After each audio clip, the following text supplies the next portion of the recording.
My son passed away 15 years ago in a terrible accident. I saw him lying in the casket, touched his cold skin, and even threw dirt into his grave. But just last night at 3:27 in the morning my cell phone rang. His name lit up the screen, and when I answered it, I heard his confused voice asking, "Mom, where am I? It's completely dark in here." How is it even possible for your heart to keep beating when you hear the voice of someone you buried?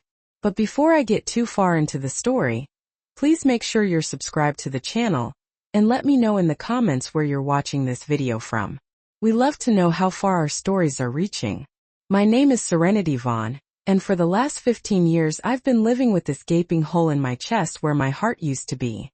My son Elias was only 17 years old when he died in a motorcycle crash. A drunk driver ignored a red light on a rainy night and hit him head-on. I remember my knees buckling in that very instant when the phone rang at 11:42 p.m. It was the hospital calling. "Miss Serenity Vaughn, mother of Elias Vaughn?" That single question already contained all the answers I didn't want to hear. They say there's a mother's instinct that warns us when something terrible is happening to our children. Even before the doctor finished the sentence, I already knew what he was going to say. It was as if an invisible thread that had always connected me to Elias had been abruptly severed. The viewing is still such a blur to me. I remember sitting next to the casket, unable to cry, just staring at my boy's face. He looked like he was sleeping, except for the grayish tone of his skin and the heavy makeup they used, trying to conceal the bruises. I spent the whole night caressing his ice-cold hand, uselessly hoping his fingers would close around mine, just like they did when he was little and needed my protection. At the cemetery, I tossed a single white rose onto the casket as they lowered it into the ground. The sound of the dirt hitting the wood was the moment reality finally slammed into me like a freight train. My son was really dead. I would never hear his laugh or feel his hug again. I would never see him graduate from school, get married, or have children of his own. All that remained of those 17 years of life were a few photographs, clothes that still carried his scent, and memories that would inevitably fade with time. Elias's father couldn't deal with it either. Just 6 months after the funeral, Langston asked me for a divorce. He said he couldn't even look at me without being reminded of the son we had lost. Maybe he was right. I couldn't look at him either, without feeling this overwhelming sense that someone was missing between us. Our 20-year marriage ended with a single signature on some cold, impersonal papers, just another death to add to my growing collection of losses. While Langston moved on with his life, he remarried and had other children, I stayed stuck in that figurative grave. Elias's room remained exactly as it was, a sanctuary frozen in time.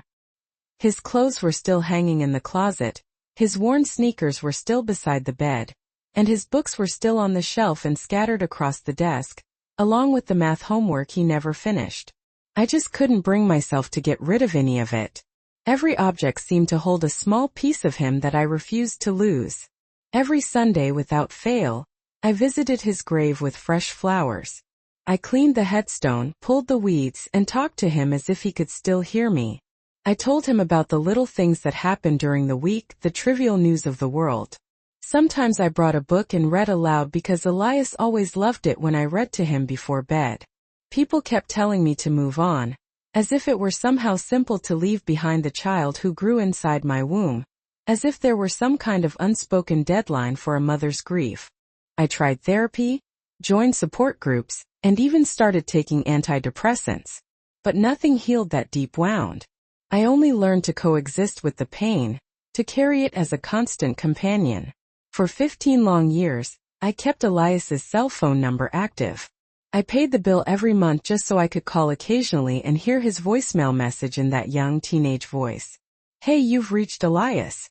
Leave a message and I'll call you back. Thanks." Those few seconds of audio were like a portal to a world where he still existed, where his voice still vibrated in the air.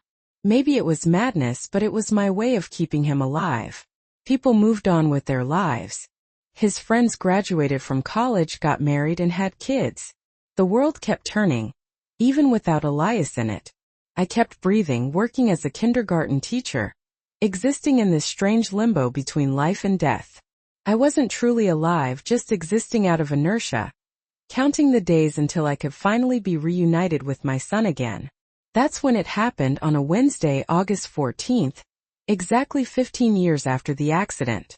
It was exactly 3:27 in the morning when my cell phone rang, pulling me from a restless sleep. In the darkness of the room, the screen's glow illuminated the name that I never, ever expected to see again. Elias.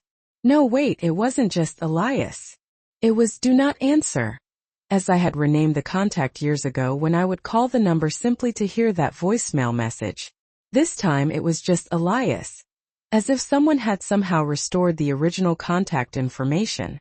My heart rate skyrocketed, beating against my ribs like a caged animal desperate to escape. My hands were shaking so badly that I almost dropped the phone. This couldn't be real. It had to be a dream, a glitch in the system, some kind of technical failure. Or maybe sanity had finally abandoned me altogether after all these years of living with the ghost of loss. The phone kept ringing relentlessly. 5-6 rings. On the 7th ring, something inside me finally snapped. I answered it, my mind racing. For several seconds I only heard slow, hesitant human breathing. "Hello," I whispered, my voice barely audible. More silence. And then, "Mom." The voice was undeniably his. There was absolutely no mistaking it. The same tone, the same way he'd slightly draw out the word "Mom." "Mom, where am I? It's completely dark in here." The air seemed to freeze in my lungs. The walls of the room seemed to contract around me, suffocating me. This simply couldn't be happening. "Elias." That was all I could manage to say as my entire body trembled uncontrollably. "Yeah, it's me. I don't know where I am. I can't see anything. I'm cold. What happened to me?" I switched on the lamp beside the bed with shaking fingers, as if the light could somehow dispel this madness. My mind was firing in 1,000 different directions all at once. It could be a cruel joke, someone who had somehow stolen his number, an auditory hallucination caused by medication and sleepless nights. But that voice, I would recognize that voice anywhere. "Elias, is that really you?" I asked, tears streaming down my face. How is this even possible?" "I don't know, Mom." His voice sounded distant, confused. "I remember the crash. I remember the rain, the car lights coming right at me, and then, nothing, just darkness. And now I'm here, but I don't know where here is. I can't see anything. I feel like I'm trapped." A sob escaped my throat. I jumped up, stumbling across the room while holding the phone like a lifeline. "Elias, you died 15 years ago. I buried you." Silence on the other end. A silence so dense that I could almost reach out and touch it. "No, Mom. I can't be dead. I'm talking to you. I'm thinking. I'm feeling. I just can't move. Everything is tight around me." I felt a chill run down my spine, as if an icy hand had reached inside me and squeezed my heart, tight like a coffin. My God. Could it possibly be a hospital mistake? Someone declared dead prematurely? Stories of people being buried alive swirled in my mind in a torrent of horror. But it was impossible. I saw him at the viewing. I touched his cold skin. He was buried 15 years ago. He couldn't possibly be alive after all this time. "Where are you right now?" I asked, trying desperately to keep my voice steady. "What do you see around you?" "Nothing. It's totally dark. I can feel wood. I'm lying down on something hard. There's a weird smell like dirt and mold. Mom, I'm scared." My blood froze in my veins. He was describing a casket. How could he know that? How could he possibly be conscious after 15 years? "Calm down, my son." The words came out automatically, the mother's instinct overriding the panic. "I'm going to help you. Just tell me how I can find you." "I don't know. I just remember the accident and then waking up here." "Mom, how long did you say it's been?" 15 years, Elias. You died in 2010. I heard his breathing quicken, turning into desperate sobs. It can't be. It can't be. I'm 17. How could I have lost 15 years of my life?" I grabbed the dresser to keep from falling. The situation was utterly absurd, completely impossible, And yet it was undeniably happening. The voice of my son, my dead son, was coming through the phone with the same clarity as when he was alive. Elias, I'm going to find you, okay? I'm going to find a way. Even I didn't believe what I was saying, but the desperation in his voice drove me to promise him anything. Just don't hang up. Please don't hang up. The battery's dying, Mom. The panic was palpable in his voice. The phone's flashing. I don't want to be left alone in here.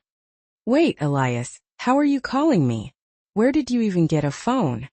The questions exploded in my mind, searching for some kind of logic in this utter madness. It was in my pocket, my old cell phone. I don't know how it still works, but the screen says the battery is almost dead. His old cell phone, the same one that was buried with him at his request in the will he wrote when he was 16, during that phase when he was completely obsessed with his own mortality. At the time, we thought it was just a teenage whim, but we respected his wish nonetheless. Elias, listen to me. I tried to organize my chaotic thoughts. Do you remember Silverwood Rest Cemetery in Savannah? That's where we buried you, in the east wing near the big oak tree. If you're in the casket, that's where you are. Cemetery. His voice trembled. I'm really dead. I don't know anymore, son. I don't know what's happening, but I'm coming there right now. Mom, the battery's almost. His voice began to cut out. Dear, please help me. Elias, hang on. I'm coming. I screamed into the phone, but I only heard the call end its signal. He had either hung up or the battery had finally died. Trembling, I tried to call his number back. Nothing. Just the automated message saying the number didn't exist, as if those brief minutes of conversation had never even happened. I didn't stop to think about the logic or the sheer impossibility of the situation. I threw a jacket over my pajamas, grabbed my car keys, and ran out to the garage. It was nearly 4 a.m. when I drove like a maniac through the deserted streets of Atlanta, running red lights, my heart beating so hard that it felt like it would explode. The cemetery would be closed at that hour, but I knew the night watchman, Mr. Cortez. Over years of Sunday visits, we had formed a sort of silent friendship. He always let me stay a few minutes past closing time when I lost track of time talking to Elias's grave. I parked haphazardly at the cemetery entrance and ran to the guard booth. Mr. Cortez was sleeping in a chair, but he woke up startled by my frantic pounding on the glass. Miss Aller, what happened? It's 4 a.m. I need to get in, Silas, now. It's urgent. It's about my son. He looked at me as if I had completely lost my mind. But Miss Aller, your boy. I know it seems crazy, I interrupted, but I need to go to his grave right now. Please. Something in my desperate look must have convinced him because he nodded, grabbed a bunch of keys and a flashlight. I'll go with you. It's not safe to be alone out here in the dark. I didn't have time to thank him. I was already running down the stone path I knew so well, illuminated only by the light of the waning moon. Mr. Cortez was right behind me, panting, trying to keep up with my frantic pace. 15 years of visiting the same spot creates a precise mental map. Even in the darkness, I knew exactly how to find the way to Elias's grave. Left at the Almeida Mausoleum, right at the angel statue, follow the cypress path to the big oak tree. And there, beneath the shadow of that centuries-old tree, was the marble headstone with his name. Elias Eduardo Vance. Beloved son, forever in our hearts. I fell to my knees in front of the grave, the world spinning around me. What did I even expect to find? What was I looking for? A call from beyond the grave didn't mean that I could somehow dig him up and find him alive. 15 years is far too long. Even if there had been some kind of horrible mistake, even if he had been buried alive. A thought that sent shivers of horror down my back. There would be absolutely no way to survive that long underground. Miss Aller? Mr. Cortez approached me, visibly concerned. Are you all right? I didn't answer.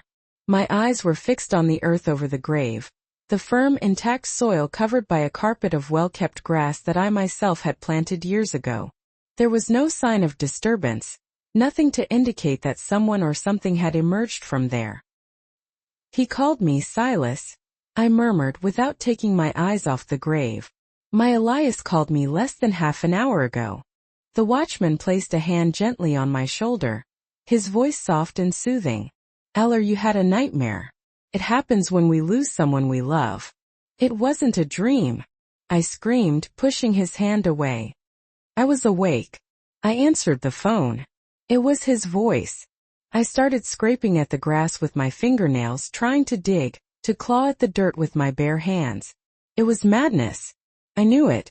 A grave is almost 6 feet deep. I would never be able to reach the casket that way. But reason had abandoned me the moment I heard my son's voice on the phone. Ms. Eller, please. Mr. Cortez grabbed my wrists, preventing me from continuing that useless attempt. You're going to hurt yourself. This isn't normal.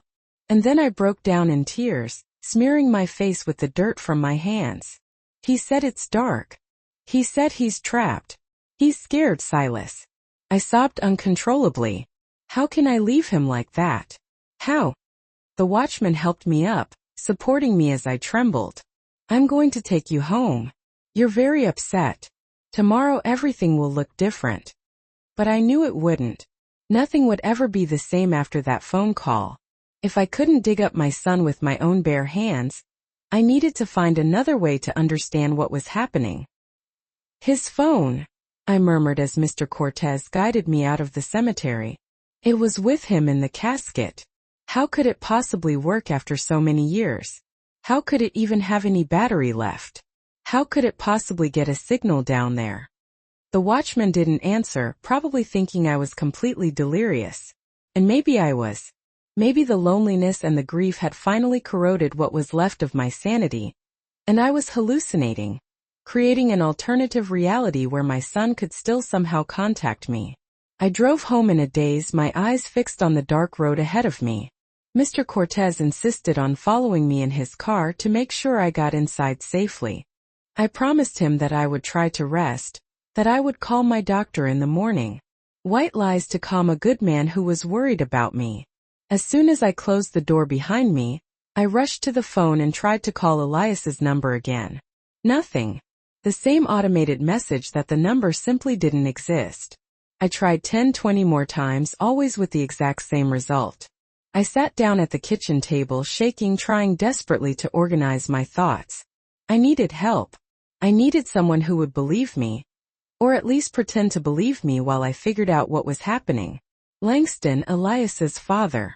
If there was anyone who could possibly understand, it would be him. Even though our relationship had deteriorated so much after the divorce, we still shared that unwavering love for our son. I looked at the clock. 5:12 a.m. Far too early for a normal phone call.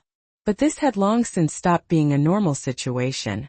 I dialed his number, which I still knew by heart, even after all these years. After 4 rings, I heard his sleepy voice. Atlar, is that you? Is something wrong? Langston, my voice was trembling uncontrollably. I need to tell you something. It's going to sound completely crazy, but I need you to listen. I told him everything. The call, Elias's voice, the phone in the casket, my desperate trip to the cemetery. I fully expected him to interrupt me, to call me crazy, to suggest that I needed psychiatric hospitalization. But Langston just listened in complete silence, breathing heavily on the other end of the line. When I finally finished, there was a long, heavy moment of silence. Do you believe me? I asked finally, my voice small and uncertain. I don't know what to believe, Aller. His voice sounded strangely controlled. But I know you wouldn't make something like this up. Not about Elias. I need your help. I need to understand what's happening. What do you want to do? Exhume the body? The words came out before I could even fully think them through. I need to be sure, Langston. I need to see what's down there. More silence. You know that's almost impossible, right? We'd need a court order. It's going to take time. And even if we get it, after 15 years, there won't be much to see. I know, but I need to try. If there's even the slightest chance that some kind of mistake happened, I'll be there in an hour, he said, surprising me. We'll talk in person. I hung up the phone and sat there in the darkness of the kitchen, completely motionless, trying to process everything that had happened during that surreal morning. Part of me desperately wanted to believe that it was just a vivid dream, that I had fallen asleep on the couch and my mind had played this incredibly cruel trick on me. But deep down I knew that it wasn't true. The call had been real. The voice was undeniably Elias's. My son was somehow trying to contact me from somewhere between life and death. Langston arrived in less than an hour. His graying hair was messy, and there were deep circles under his eyes. When I opened the door, I saw the same man who had been my husband for 20 years, now older, with deeper lines etched into his face. But his eyes still held that same look, Elias's eyes, which he had inherited from his father. "You look terrible," he said, trying to soften the tension with a touch of humor. "You're not exactly looking your best either," I replied, letting him in. We sat down in the living room, the silence heavy between us. It had been years since we had been like this face-to-face alone.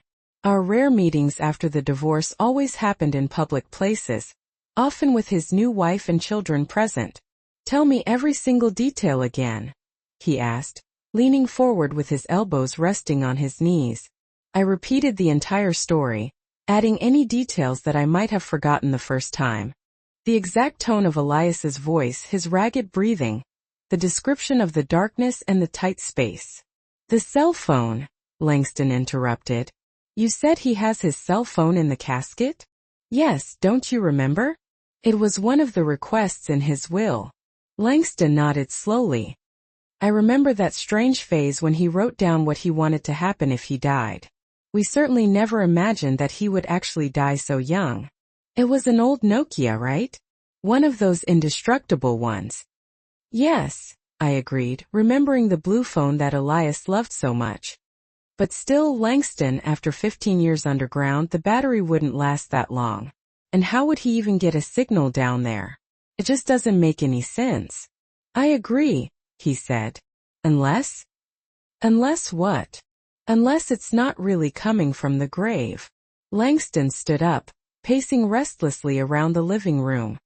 "Aller, have you even considered that it could be something else entirely? Someone playing a sick trick on you? Maybe someone who somehow knows about the cell phone buried with him?" I shook my head vehemently. "No, Langston. It was his voice. No one could imitate it that well. And who would even be so cruel?" Langston ran a hand through his graying hair, a gesture that reminded me so much of Elias that I felt a sharp pang in my chest. "So what are you suggesting? That our son somehow managed to call you from inside the casket 15 years after dying?" He stopped pacing, carefully choosing his words. "Aller, you need to consider other possibilities. Maybe you're the one who needs help. You think I'm crazy." It wasn't really a question. I already knew what he was thinking. "I didn't say that." He sat down again, gripping my hands in his, an intimate gesture that we hadn't shared in years. "I'm just saying that grief does strange things to the mind. You never truly got over his death, Aller. You really never moved on." I pulled my hands away, creating some distance between us. "Oh, and how did you move on with your perfect new wife and your perfect new kids?" "That's not fair, Aller." His voice hardened. "I lost my son too. I suffered too. I just chose to deal with it differently." I closed my eyes, trying desperately to calm down. Arguing with Langston wasn't going to help me find any answers. And deep down I knew he was right. It was an utterly absurd, completely impossible story. Any rational person would seriously doubt it. "I'm going to try calling him again," I said, grabbing the phone and holding it up in front of him. "You'll see." I dialed Elias's number one more time, putting the phone on speaker. The automated message sounded loud and clear. "The number you have dialed does not exist." "See," Langston said gently. "Atlar." The phone in my hand suddenly started vibrating, interrupting him. On the screen the name Elias flashed again. "It's him," I shouted, almost dropping the device. "Are you seeing this? Are you actually seeing this?" Langston's face went completely pale. He was seeing it. There was absolutely no denying it. With trembling hands, I answered the call and put it back on speaker. "Elias, I called out, my voice barely working. Mom? His voice sounded distant, choppy, as if the connection was really bad. Mom? I managed to charge the phone a little bit. There's a light now. Langston raised a hand to his mouth, his eyes wide with shock. He was hearing the same voice I was. Elias! I called out louder. Your dad is here with me. We're on speaker. Dad! His voice seemed more alert now. Dad, is that you? Langston swallowed hard, tears welling up in his eyes. Yes, son. It's me. What's happening to me? Why are they saying I'm dead? I remember the accident, but then everything is just hazy. I looked at Langston, completely unsure of what to say. How do you even begin to explain to someone that they've been dead for 15 years? Elias! Langston took the lead. His voice choked with emotion. You said there's a light now. What are you seeing? There's some type of flashlight here. It was in my jacket pocket along with the phone. I don't know how it still works, but I can see a little bit now. I'm in a wooden box. It's small. I can barely move. I felt the blood freeze in my veins. He was describing the casket. What else do you see? Langston asked, held my hand tightly. There's a white cloth and I'm wearing, wait, it's not my clothes. It's a suit. I never had a suit like this. The funeral clothes. The suit we bought for him to be buried in. Langston and I exchanged horrified glances. Elias. My voice shook. Try to push the lid. See if you can open it. We heard sounds of struggle, groans. I can't. It's too heavy. Feels like there's something on top. Dirt, maybe. Langston took the phone from my hand, holding it closer to his face. Elias, listen to me. We need to understand what's happening. How long have you been conscious in there? I don't know. His voice sounded frustrated. It's like I just woke up from a long, confusing dream. I remember parts of my life, school, friends, you guys. But there are a lot of blurry things. It's like I've been sleeping for a long time. And the accident. What do you remember? It was raining. Coming back from Mariel's house, the bike slid on the curve. I saw the headlights coming at me very fast. Then pain, a lot of pain, and then nothing until I woke up here in the darkness. The description matched exactly what we knew about the accident.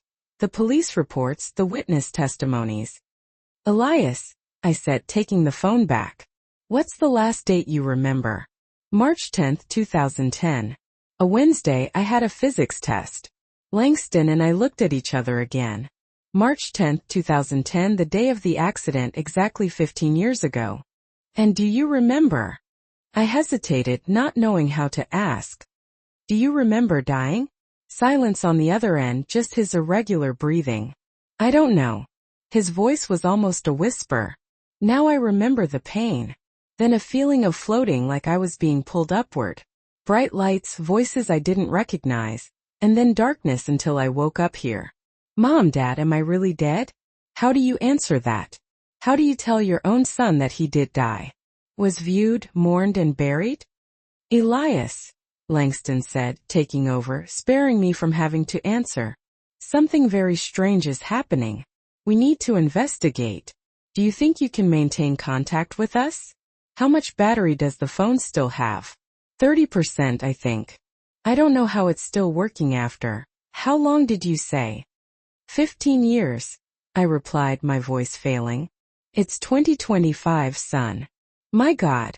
He seemed to be trying to absorb the information. So I'd be 32 now. So weird to think about. It feels like I was in high school yesterday. For him it really had been. Time had stopped at the moment of the impact that took his life. 15 years in the blink of an eye. Elias, Langston said, adopting a more practical tone.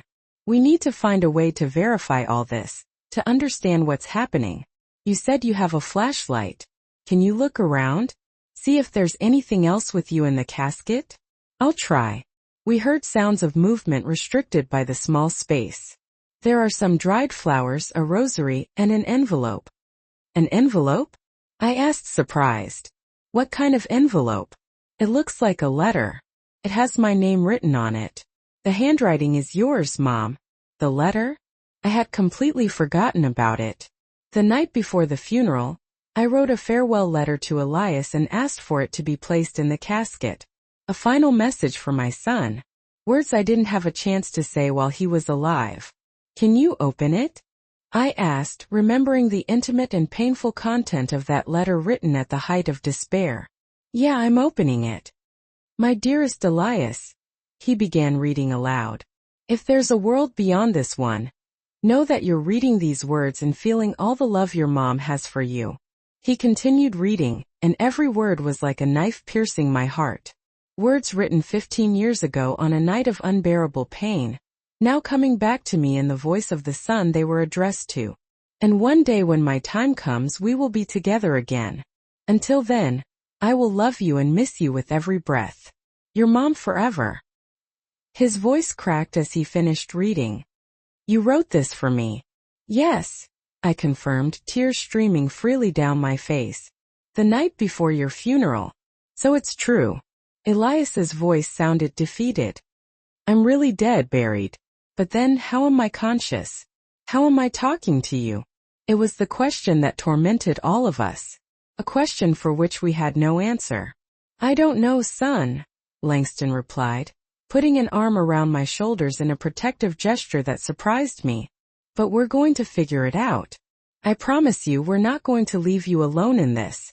The battery is dying again, Elias said, his voice suddenly alarmed. I only have 10% now. It's going to turn off soon. Elias, listen. I spoke quickly.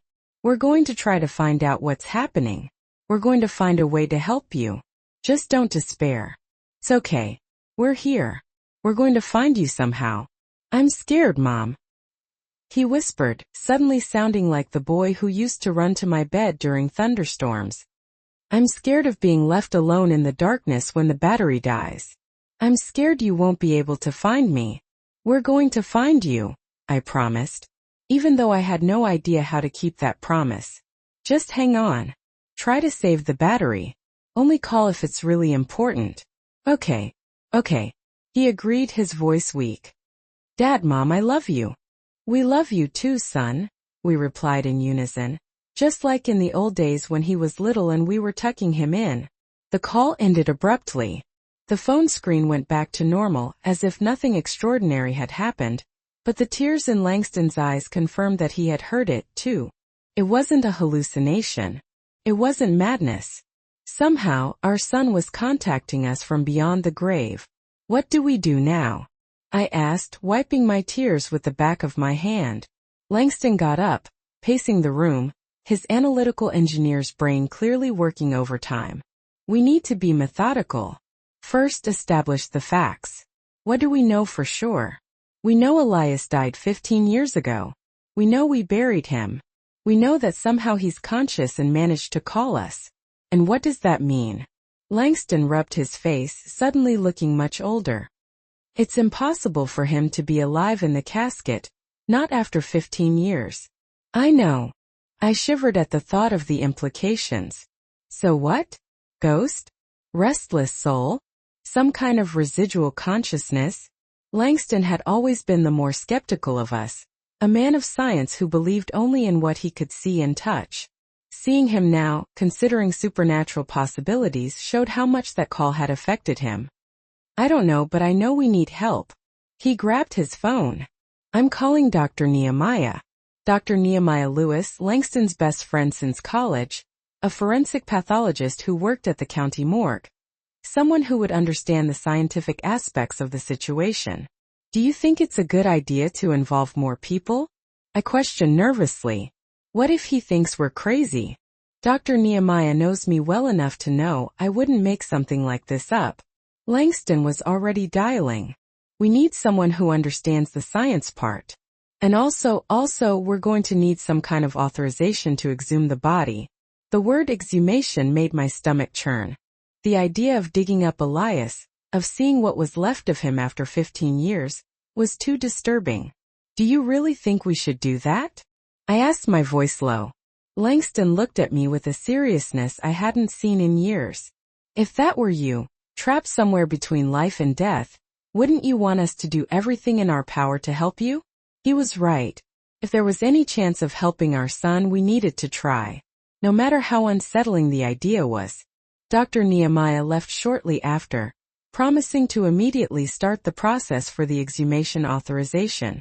Langston decided to stay with me, settling onto the living room couch. It was strange to have him back in the house we shared for so many years, the house where we raised our son, the house he abandoned when the grief became unbearable. Night fell, bringing with it a darkness that seemed denser, more oppressive than usual. Neither of us could sleep. We stayed in the living room, Langston on the couch, me in the armchair. The silence heavy between us, broken only by the occasional hoot of an owl or the whisper of leaves in the wind outside. "You still keep his things, don't you?" Langston suddenly asked, looking toward the hallway that led to Elias's room. "Yes," I admitted. "I didn't change anything." He nodded without judgment. "Can I see?" I guided him down the hall to the room that had remained untouched for 15 years. I opened the door slowly, as if afraid of waking someone. The smell of dust and stop time greeted us. The curtains were drawn, but I turned on the light, revealing the sanctuary I had built for my son. The bed was still made with the Batman blanket he loved, even though it was a kid's thing for a 17-year-old. The desk had school books piled on it, an unfinished math assignment in the open notebook, rock band posters on the walls, a pair of worn sneakers beside the bed, and his guitar in the corner covered in dust, silenced by time. Langston stood in the doorway, taking it all in. I saw his hands tremble slightly. "You accused me of moving on too quickly," he said softly. "Maybe you're right. But maybe it's because I couldn't do this. I couldn't preserve the memories like you did." He walked slowly through the room, touching the objects with reverence. He stopped in front of the trophy shelf, swimming, chess, science competitions. Elias had always been a brilliant boy, destined for great things, a life abruptly interrupted before it could fully bloom. "Look at this." Langston picked up a small black notebook from a half-open desk drawer. His journal. My heart raced. I never had the courage to read it. Me neither. He held the notebook carefully as if it were a precious artifact. "Maybe we should now. Maybe there's something in here that can help us understand." We sat down on Elias's bed, side by side, the journal between us. With trembling fingers, Langston opened to the first page. "January 10th, 2010, he read aloud. "I had that dream again. The one about the accident. Feels so real. I woke up in a cold sweat. In the dream, I'm riding my bike in the rain. I see the headlights getting closer. I feel the impact. Then I'm floating above everything, watching my own broken body on the asphalt. It's terrifying but also strangely peaceful." We exchanged alarmed glances. The dream's description corresponded exactly to the accident that would take his life 2 months later. A shiver ran down my spine. Langston continued reading, turning the pages carefully. The entries described the daily life of a normal teenager. Exams, friends, the girl he liked, arguments with his parents. But there was something else, something disturbing that was repeated in several entries. Dreams about his own death. Always the same scenario, always the same feeling of watching from the outside. March 1st, 2010. Langston read, his voice heavy. Just 10 days before the accident, the dream got more intense. This time I saw the funeral. I saw Mom crying over my casket. I saw Dad trying to be strong but falling apart when he thought no one was watching. I saw my friends standing in a circle, not knowing what to say. It's so vivid that I'm starting to wonder if they're really dreams or something else. Premonitions, warnings. I'm scared but also curious. My breathing hitched. Elias had dreamed about his own death, his own funeral weeks before it happened. He knew, I murmured, stunned. Somehow he knew what was going to happen. Langston turned to the last entry. It was dated March 10th, 2010, the day of the accident. "Today is the day," he read. "I don't know how I'm so sure, but I am. Last night's dream was so real that I can still feel the impact. The metal tearing my skin, the bones breaking. I should be terrified, but strangely I'm not. It's like it's inevitable, like it's destined. If something happens to me today, I want Mom and Dad to know I love them more than anything. And I also want them to know that it won't be the end. Somehow I'm going to find a way back to them. I'm going to find a way to say I'm okay, that I just changed forms. Phew. If I'm right, please bury my cell phone with me. It might sound weird, but I have a feeling I'm going to need it. The journal fell from Langston's hands. The silence that followed was dense, loaded with impossible implications. He knew. I repeated, my voice almost inaudible. They weren't just dreams. He saw the future, and he knew that somehow someday he was going to contact us. The cell phone, Langston murmured.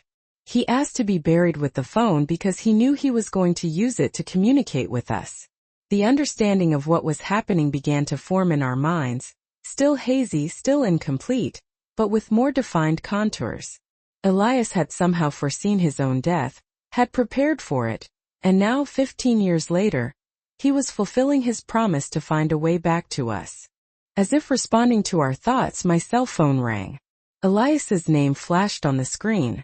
We answered together, Langston leaning in to listen. Elias, I called out, my heart pounding. Mom, Dad. His voice sounded different now, firmer, more assured. You're in my room, right? You just finished reading my journal. I was paralyzed with shock. How? How do you know that? I can see you, he answered calmly. I don't know how to explain it. It's like I'm in two places at once. I'm still here in the darkness, but I can also observe, like in the dreams I used to have. Langston took the phone, his eyes wide with shock. Elias, are you saying you can see us right now? Yes. Mom is wearing that blue shirt I gave her for Mother's Day many years ago. You're holding my swimming trophy from the state championship. It was true. Langston had just grabbed the trophy from the shelf as we spoke. There was no way Elias could know that unless he could truly see us. My God, Langston whispered. This is terrifying. I know, Elias completed. It is for me too. I'm learning to control this. At first it was just darkness, but now it's like I can project my consciousness outward, see things, hear things. Can you see other people besides us? I asked, trying to grasp the scope of this impossible ability.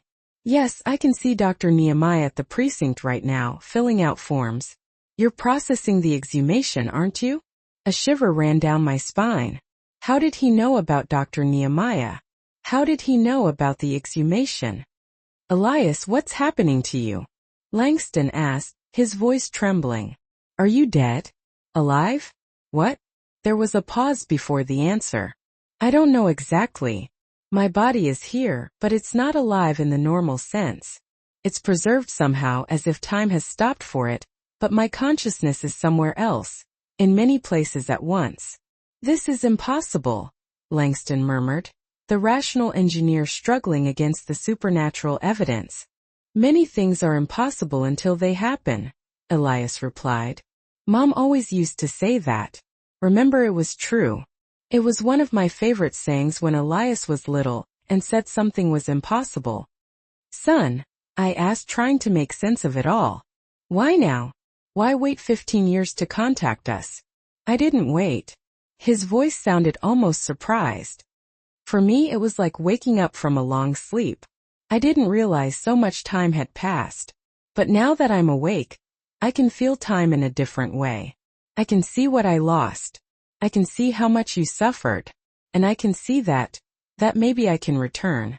Return. Langston and I spoke in unison. What does that mean? I'm not sure, Elias admitted. But I know you need to open the grave. I need you to get me out of there.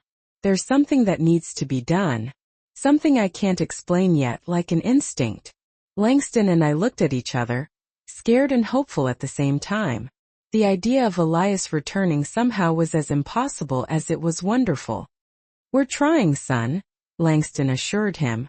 Dr. Nehemiah is taking care of the paperwork for the exhumation, but it might take days, maybe a week. That's too late. Elias's voice replied, urgent. The connection is getting stronger, but it's temporary. I feel like there's a window of opportunity. If we miss it, I might not be able to return. How much time do we have? I asked, desperation rising. 3 days, maybe less. It's hard to explain, but I can feel it like a tide that rises and falls. I'm at the peak now, but it will start to diminish soon. Langston stood up determined. I'm going to talk to Dr. Nehemiah. We're going to expedite the process. If we don't get the authorization in time. He didn't finish the sentence, but I understood what he meant. We would do whatever was necessary, legal or not. There's something else. Elias continued, his voice suddenly serious. I'm not alone here. There are others like me. People trapped between worlds. Some are confused, scared. Others are angry. Not everyone has good intentions. A shiver ran down my spine. What do you mean? Some want to return for the wrong reasons. Vengeance, obsession, power. If they find a way back like I'm trying to do, it would be dangerous. Langston concluded, his face grim. Very. I'm trying to hold them back. Block the path, but I'm getting tired. I don't know how much longer I can. The implication was clear and terrible. Our son wasn't just trying to find a way back to us. He was serving as some kind of guardian, preventing other spirits with dark intentions from escaping. How can we help? I asked, determination replacing the fear. Just get me out of there, he replied. The rest I can try to solve once we're reunited somehow. The call started to fail. Elias's voice was choppy with static. I'm losing connection. Battery dying. Elias. I screamed into the phone. Hold on. We're coming for you. I know you will. His voice was just a whisper now. I love you both very much. And then silence. The call had dropped. Langston already had his phone in hand, calling Dr. Nehemiah. He spoke quickly, urgently, explaining the need to speed up the process. I watched him, a new resolve growing within me. If bureaucracy didn't work in time, we would take matters into our own hands. The next 24 hours were a race against time. Dr. Nehemiah used all his influence at the morgue and the police department to accelerate the authorization. Langston mobilized old work colleagues, some with political connections. I stayed home waiting for new calls from Elias, the phone always within reach. The volume turned up high. He didn't call again that day or the next.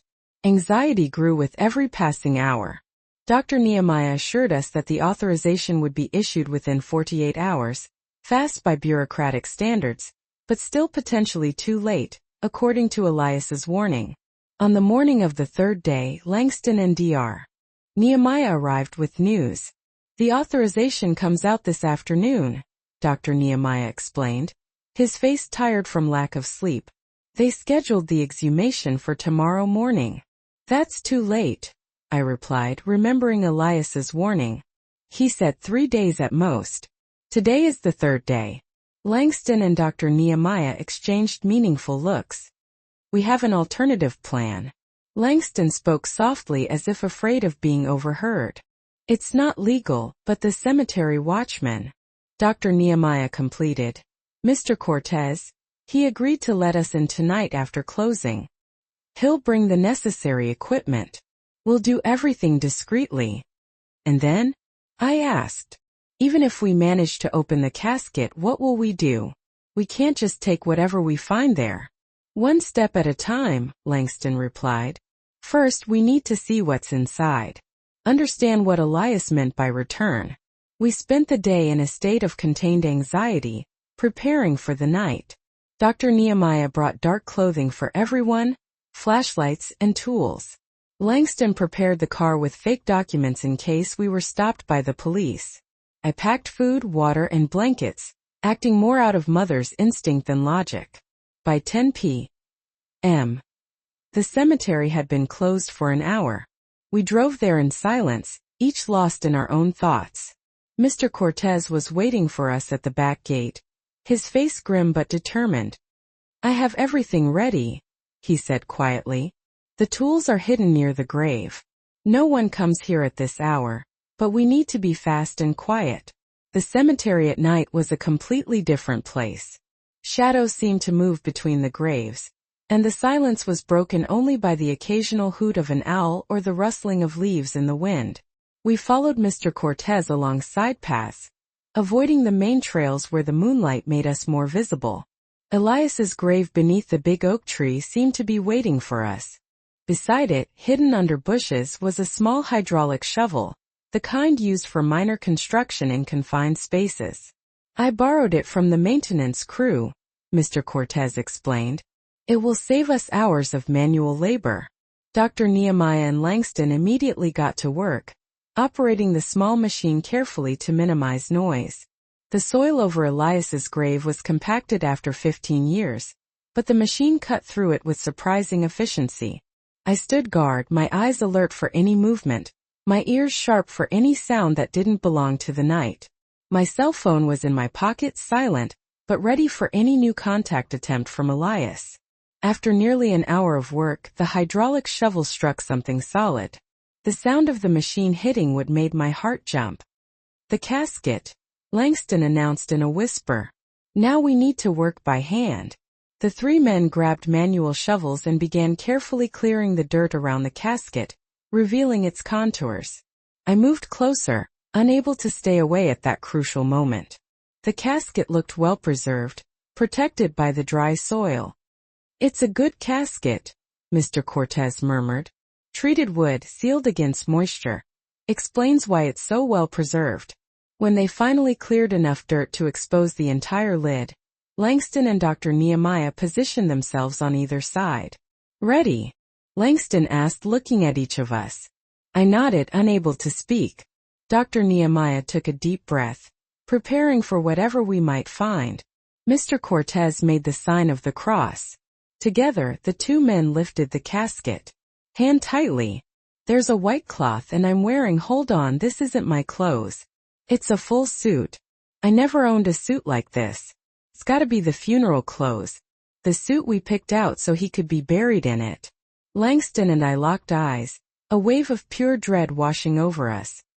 "Elias," I managed to choke out, my voice trembling uncontrollably. "Try to push the lid. See if you can get it open, son." We held our breath, straining to hear anything over the heavy silence. Then came a series of muffled sounds as he struggled, punctuated by short, sharp groans. "I can't do it. It's way too heavy. Feels like something's piled on top of it. Dirt, maybe?" Langston gently took the phone from my shaking hand, bringing it closer to his face as if it would somehow improve the connection. "Elias, listen to me very carefully. We need to figure out exactly what's going on here.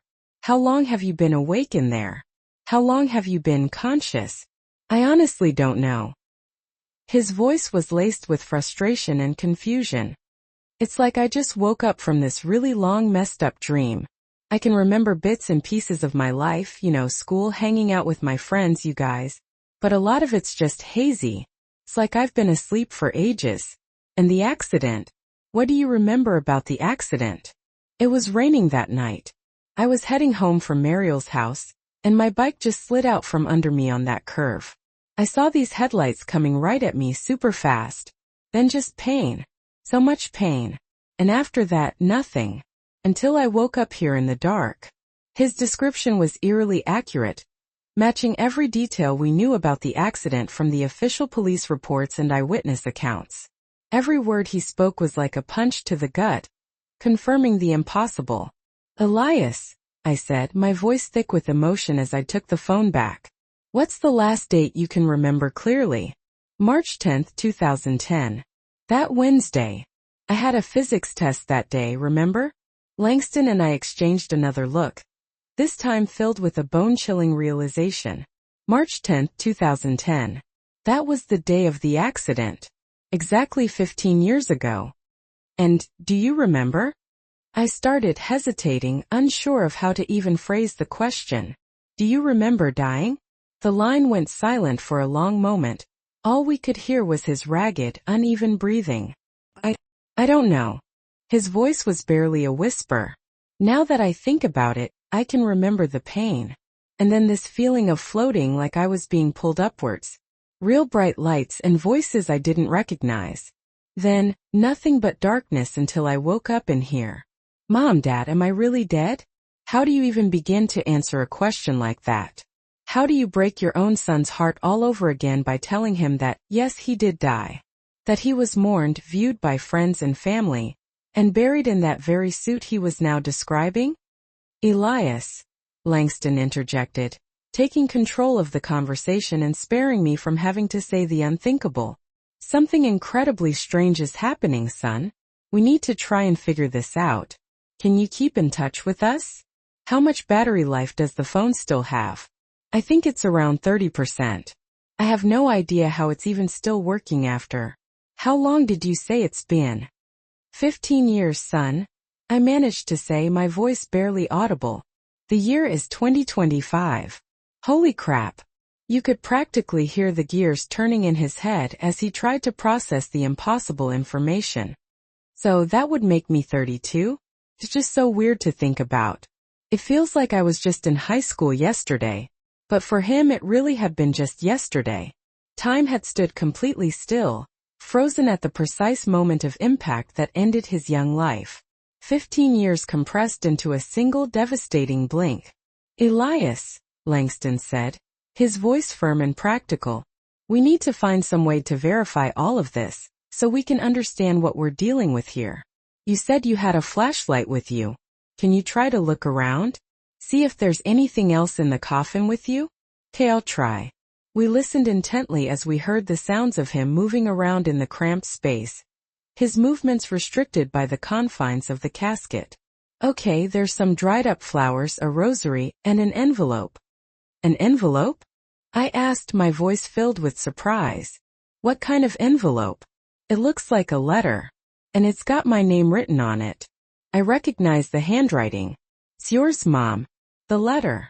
Oh God, the letter. I had almost completely forgotten about it. It was the night before the funeral. I had been completely overcome with grief.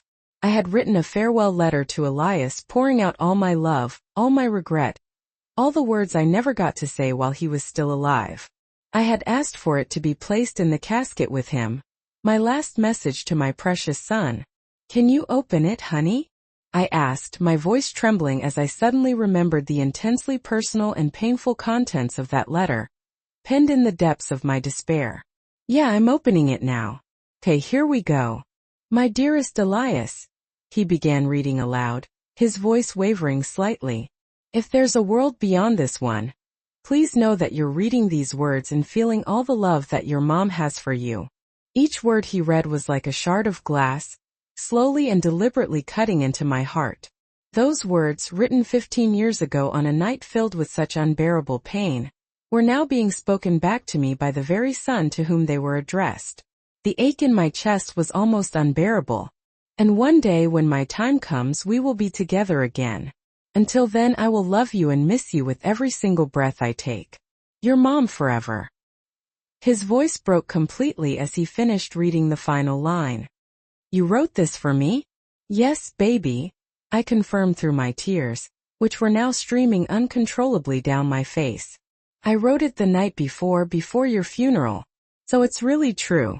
Elias's voice suddenly sounded defeated, the realization of his own death finally sinking in. I'm really dead. Buried.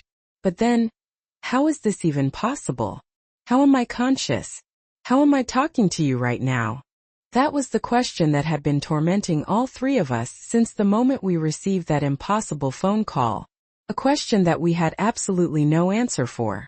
I don't know, son, Langston replied gently, reaching over and putting his arm around my shoulders in a protective gesture that surprised me. But we're going to figure it out, okay? I promise you we are not going to leave you alone in this. Mom, the battery is dying again, Elias said, his voice suddenly frantic. I only have like 10% left. It's going to shut off any minute now. Elias, please listen to me, I said quickly, my mind racing. We're going to do everything we can to figure out what's going on. We're going to find a way to help you, I promise. Just don't give up hope, okay? We're here for you. We're going to find a way to get to you somehow. Mom, I'm scared. He whispered, his voice cracking, sounding just like the little boy who used to run to my bed in the middle of the night during thunderstorms. I'm scared of being left alone in the dark when the battery dies. I'm scared that you won't be able to find me. We are going to find you, sweetheart. I promised, my voice trembling. even though I had absolutely no idea how I was going to keep that promise. Just hang on, okay? Try and save as much battery as you can. Only call if it's absolutely necessary. Okay.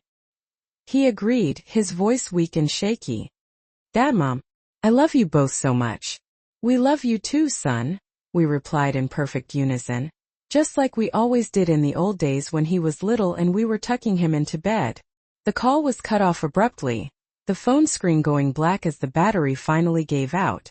It went back to normal, as if nothing extraordinary had happened, but the tears streaming down Langston's face confirmed that he had heard everything too. This wasn't a shared hallucination. We weren't losing our minds. Somehow, against all odds, our son was really contacting us from beyond the grave. What do we do now? I asked, wiping the tears from my face with the back of my hand. Langston got up and began pacing back and forth across the living room, his analytical engineer's brain clearly working overtime, trying to make sense of the impossible. We need to approach this methodically. First, we need to establish all the facts. What do we know for sure? We know that Elias died 15 years ago. We know that we buried him. And we know that, somehow, he is currently conscious and was able to call us. So what does that even mean? Langston rubbed his face wearily, suddenly looking much older than his years. It's impossible for him to be alive in that casket, not after 15 years. His body would have. I know, I said, cutting him off, a shiver running down my spine as I thought of the implications. So what is it then? Is he a ghost? A restless soul? Some kind of residual consciousness? Langston had always been the most skeptical of us, a man of science who put his faith only in what he could see and touch and measure. To see him even considering supernatural explanations showed just how profoundly that phone call had affected him. I honestly don't know, he said, shaking his head. But I do know that we can't do this alone. We need help. He reached for his cell phone. I'm calling Dr. Nehemiah. Dr. Nehemiah Lewis, Langston's best friend since college, was a forensic pathologist who worked at the county morgue. He was someone who would at least be able to understand the scientific aspects of what was happening, even if he couldn't explain the impossible. Do you really think it's a good idea to involve more people? I asked nervously, my anxiety spiking. What if he thinks we've completely lost it? What if he thinks we're crazy? Dr. Nehemiah knows me well enough to know that I wouldn't make something like this up, Langston replied, already dialing Dr. Nehemiah's number. Besides, we need someone who understands the science behind all of this. And we're definitely going to need some kind of official authorization to exhume the body. The word exhumation sent a fresh wave of nausea churning through my stomach. The thought of digging up Elias's grave, of seeing what remained of him after all these years, was almost too much to bear. Do you really think that's what we should do? I asked, my voice barely above a whisper. Langston turned to me, his eyes filled with a seriousness that I hadn't seen in years.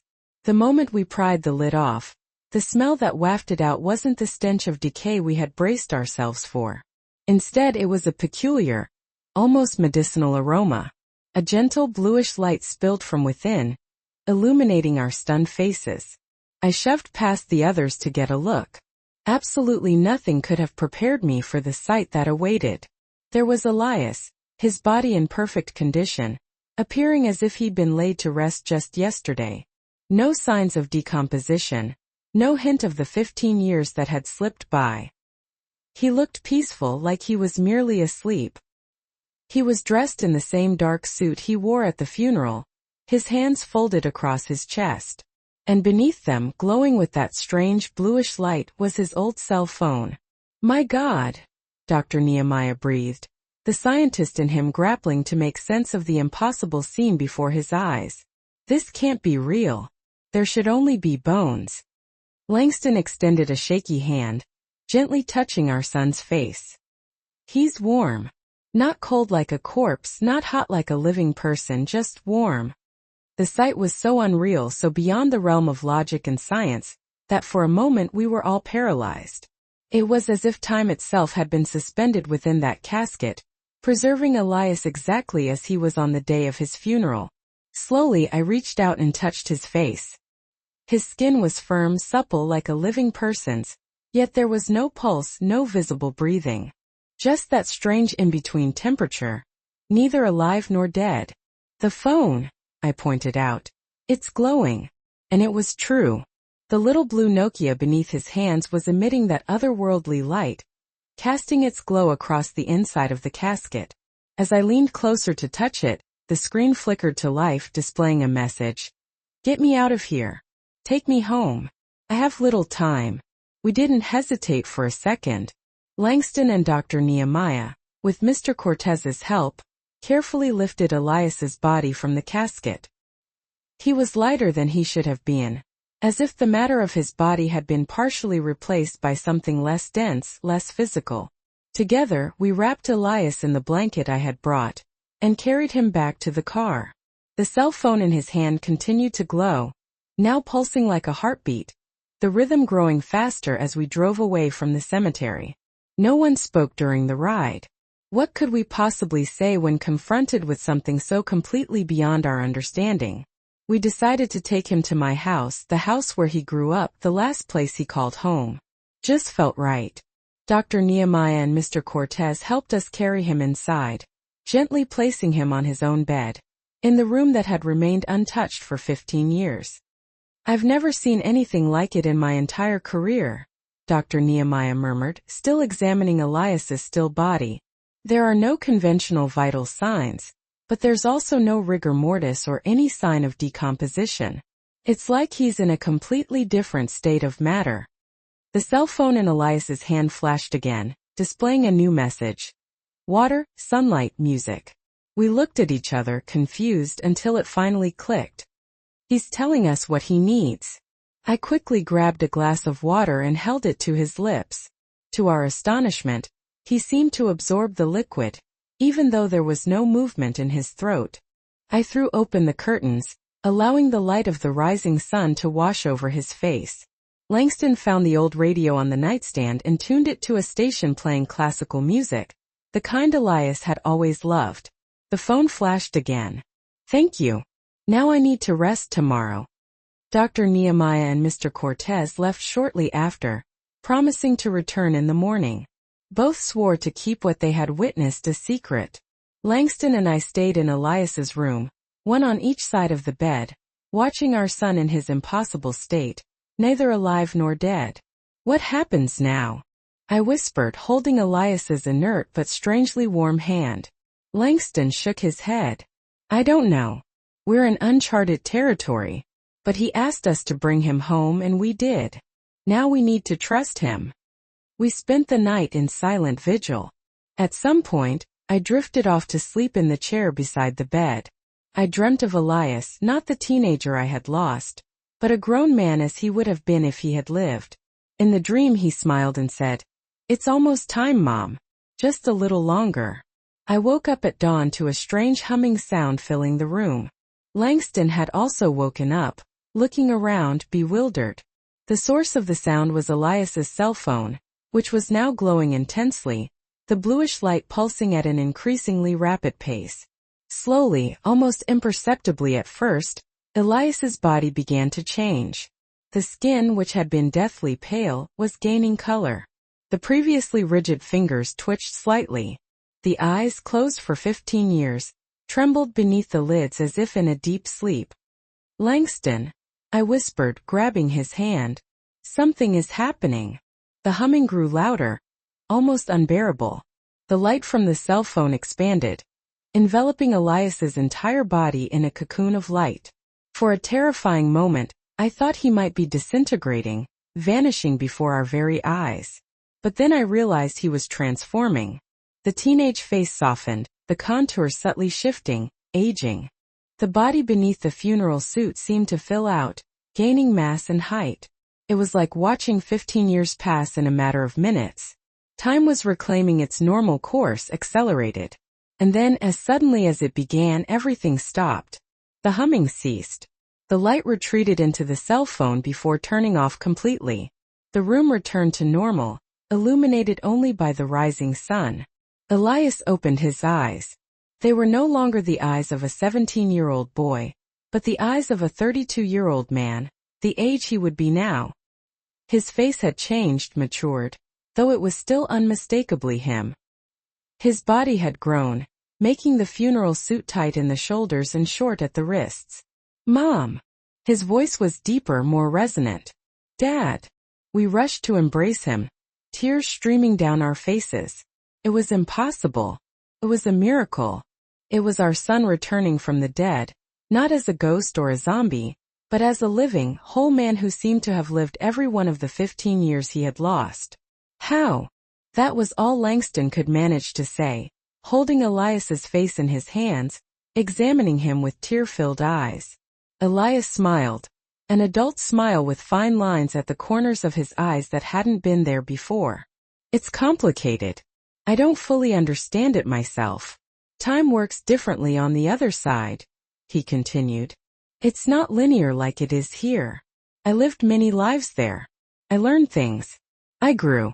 When I realized there was a way back, that I could return if the conditions were right." He looked at the cell phone, now plain and ordinary in his hand. "This was the link, the connection that kept me tied to this world. And you too were the beacon that guided me back." "But how is this possible?" I asked, still unable to fully believe the miracle before me. "Your science doesn't have words for this yet," Elias replied gently. "Parallel dimensions maybe, or alternative states of consciousness. The important thing is that I'm here." He paused. I returned not exactly as I was. He looked at his own hands, now larger, stronger, with small scars and calluses that weren't there before. "This body reflects the experiences I had there, the growth, the learning, as if I lived those 15 years elsewhere." Langston, ever the pragmatic one, was already thinking of the implications. "How are we going to explain this? Legally, you're dead. You don't exist in the system." Elias smiled again. "We'll have time to figure that out. Dr. Nehemiah can help. Maybe a story about a mistaken identity. Amnesia, something like that. The important thing is that I'm back." His face suddenly grew serious. "But I'm not the only one who found the way. Others are trying to follow. Like I warned, not all with good intentions. What can we do?" I asked, determination replacing the fear. "For now, nothing. I closed the portal behind me as best I could, but we need to be vigilant." He looked out the window at the world outside. A world he hadn't seen in 15 years. "So many things have changed. I have a lot to learn about this life again." In the days that followed, we watched in wonder as Elias readjusted to life. His body worked perfectly, although at times he seemed a little clumsy, as if he was relearning to use muscles that had been dormant for a long time. His mind was sharp, absorbing information with impressive speed, adapting to the technological and social changes of the last 15 years. Dr. Nehemiah helped with the legal issues, creating an elaborate story of mistaken identification and prolonged amnesia. It wasn't perfect, but with his connections and a bit of record manipulation, he managed to establish a new identity for Elias. Not as someone resurrected from the dead, but as someone who had never truly died. As for me, I went from a grieving mother to the mother of an adult son in a matter of days. It was strange, disorienting, and wonderful. Elias was no longer the boy I lost, but a complex man with knowledge and skills that transcended his earthly education. Sometimes I would catch him gazing at the horizon with a distant expression, as if he was seeing things none of us could comprehend. In those moments I realized that part of him was still connected to the other side, the mysterious place where his consciousness had resided for 15 years. One evening, as we were sitting on the porch watching the stars, I asked him if he missed that place. "Sometimes," he admitted. "It was peaceful there in a way. No physical limitations, no weight of linear time, but it lacked something essential." "What?" I asked. He smiled. That smile that was both familiar and new. "This human connection, the beauty of being alive with all its imperfections and challenges. It's worth being here, even knowing that one day I'll have to leave again." I held his hand, larger, stronger, and more callous than the hand of the boy I buried, but still unmistakably the hand of my son. "When that day comes, I'll be ready to let you go," I promised. This time, I'll know it's not goodbye forever. Elias nodded, his eyes reflecting the wisdom of someone who had lived between worlds. It's never goodbye forever, Mom. Only see you soon. I buried my son 15 years ago.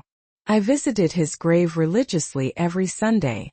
I kept his room intact as a sanctuary to his memory. And then on an ordinary night, my phone rang with a call from beyond. Today he sits beside me. Not as the boy I lost, but as the man he became on another plane of existence. Death, I learned, is not the end of the story. Sometimes it's just the beginning of a new and extraordinary journey. Did you like the story? And which city are you listening from? Let's meet in the comments. If you like the story, you can support me by sending us super thanks so I can keep bringing more stories like this. Thank you so much for your sweet support. I'm looking forward to your comments on the story. On the screen you can see 2 new life stories that I highly recommend. There's so much more on my channel. Don't forget to subscribe. See you in the next life story with love and respect.